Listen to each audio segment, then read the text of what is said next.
55 cent സ്ഥലവും 1300 square feet വീടും. ചോദിക്കുന്ന വില വെറും 55 ലക്ഷം രൂപ മാത്രമാണ് ചോദിക്കുന്നുള്ളൂ. ഒരു കൃഷി ഭൂമിയാണ്, ഒരു ജീവിത വരുമാനമാണ് ഈ ഒരു പ്രോപ്പർട്ടി വരുന്നത്. ഒത്തിരിയേറെ കൃഷികളുണ്ട് ഈ ഒരു പ്രോപ്പർട്ടിയിൽ. വീഡിയോയിൽ എല്ലാ കാര്യങ്ങളും വ്യക്തമായിട്ടും കാണിക്കുന്നുമുണ്ട്. അപ്പോൾ നിങ്ങൾ സ്കിപ്പ് ചെയ്യാതെ ഈ ഒരു പ്രോപ്പർട്ടിയുടെ വീഡിയോ ഫുള്ള് നിങ്ങളൊന്ന് കണ്ടു നോക്കുക. വളരെ വില കുറവിൽ ഒരു ലോ ബഡ്ജറ്റിൻ്റെ ഒരു അടിപൊളി ഒരു പ്രോപ്പർട്ടി. 55 സെൻറ് സ്ഥലവുമുണ്ട്. 1300 സ്ക്വയർ ഫീറ്റിൻ്റെ 3 ബെഡ്റൂമിൻ്റെ ഒരു അടിപൊളി ഒരു വീടുമുണ്ട്. വെറും 55 ലക്ഷം രൂപ മാത്രമാണ് ചോദിക്കുന്നുള്ളൂ. വിലയിൽ മാറ്റങ്ങൾ വരുത്തുന്നതുമാണ്.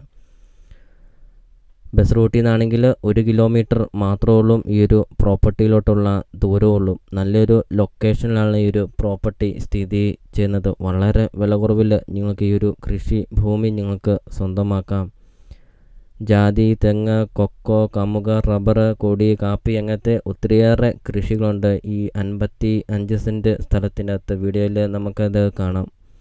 ഒരിക്കലും വെള്ളം വറ്റാത്ത കിണറുമുണ്ട്. വെള്ളപ്പൊക്ക ഭീഷണി അങ്ങനത്തെ യാതൊരുവിധ പ്രശ്നങ്ങളൊന്നുമില്ല. 3 bedroom, 2 bathroom, kitchen, work area, sit out, living room, dining hall അങ്ങനത്തെ എല്ലാ സൗകര്യങ്ങളും ഉള്ള ഒരു അടിപൊളി ഒരു വീടുമുണ്ട്. 1300 സ്ക്വയർ ഫീറ്റ് വീടുമുണ്ട്. അപ്പോൾ നിങ്ങൾ ഈ വീഡിയോയ്ക്ക് ഒരു ലൈക്ക് ചെയ്യുക. അതോടൊപ്പം തന്നെ നിങ്ങൾ ആദ്യമായിട്ടാണ് ഈ ചാനൽ കാണുന്നതെങ്കിൽ നിങ്ങൾ ഇപ്പോൾ തന്നെ ഈ താഴെ കാണുന്ന സബ്സ്ക്രൈബ് ബട്ടണിൽ മറക്കാതെ നിങ്ങൾ ഇപ്പോൾ തന്നെ ഈ ചാനലൊന്ന് സബ്സ്ക്രൈബും ചെയ്യുക. നല്ലൊരു പ്രോപ്പർട്ടി നിങ്ങൾക്ക് സ്വന്തമാക്കുകയും ചെയ്യാം. അപ്പോൾ ഈ ഒരു പ്രോപ്പർട്ടിയുടെ ലൊക്കേഷൻ എന്ന് പറയുന്നത് കോട്ടയം ജില്ലയിലാണ് വരുന്നത്. കോട്ടയം ജില്ലയിൽ പള്ളിക്കത്തോട് ടൗണിന് സമീപമാണ് ഈ ഒരു പ്രോപ്പർട്ടി സ്ഥിതി ചെയ്യുന്നത്.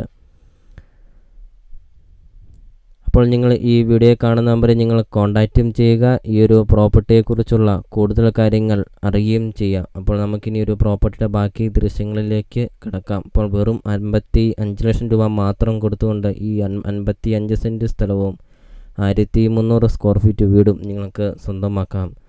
അപ്പോൾ നമുക്കിനി പ്രോപ്പർട്ടിയുടെ ബാക്കി ദൃശ്യങ്ങളിലേക്ക്